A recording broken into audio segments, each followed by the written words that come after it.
Hello friends, क्या आप अनुमान लगा सकते हैं कि अणुओं के बारे में किसी भी जानकारी के बिना अणु किस प्रकार अभिक्रिया करेंगे? यह जानने के लिए हमें पहले ये जानना चाहिए कि अणु किस प्रकार संरचित होते हैं। यही कारण है कि स्मार्ट लोगों ने सिद्धांत विकसित किए हैं जो हमें बताते हैं कि ये अणु किस प्रकार संरचित होते हैं। इस वीडियो में इन सिद्धांतों में से एक का अध्ययन करेंगे।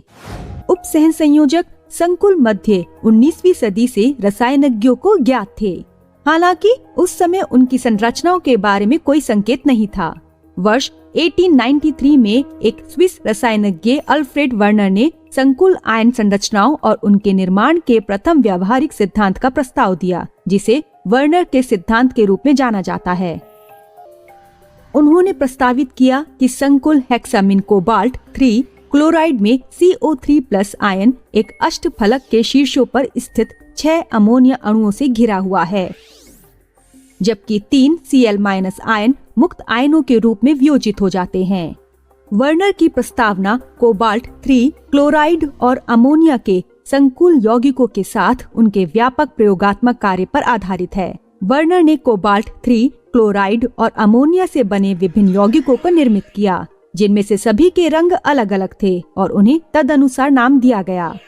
यहाँ ध्यान दें कि ये नाम इन यौगिकों के वर्तमान समय के IUPAC नाम नहीं है।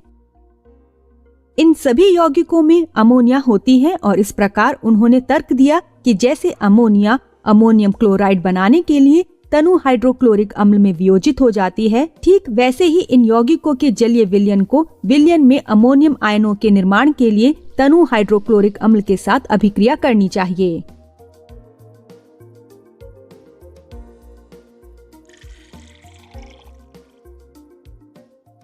हालांकि आश्चर्यपूर्वक उन्होंने पाया कि बहुत अधिक तापमान पर भी इनमें से किसी भी यौगिक ने HCl के साथ अभिक्रिया नहीं की। इस अवलोकन के आधार पर वर्नर ने प्रस्तावित किया कि अमोनिया के अणु केंद्रीय कोबाल्ट आयन से प्रबलता से आबंधित होते हैं और आसानी से अमोनियम आयनों को मुक्त नहीं किया जा सकता है। इसके बाद वर्नर ने क्लोराइड आयनों की उपस्थिति के लिए अपने सभी विलयनों का परीक्षण किया।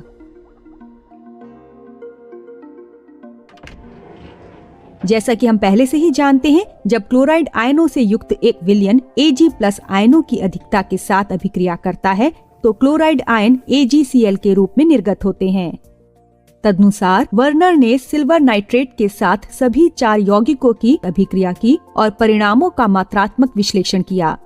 उन्होंने पाया कि जब क्लोराइड आयनों के 3 मोल COCl3 6NH3 के 1 मोल के साथ अवक्षेपित होते हैं, क्लोराइड आयनों के 2 मोल COCl3 5NH3 से अवक्षेपित होते हैं, जबकि क्लोराइड आयन का केवल 1 मोल COCl3 4NH3 के साथ अवक्षेपित होता है।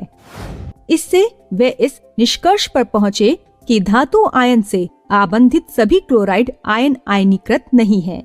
केवल वे आयन ही आयनित होते हैं जो सिल्वर क्लोराइड के रूप में निकलते हैं।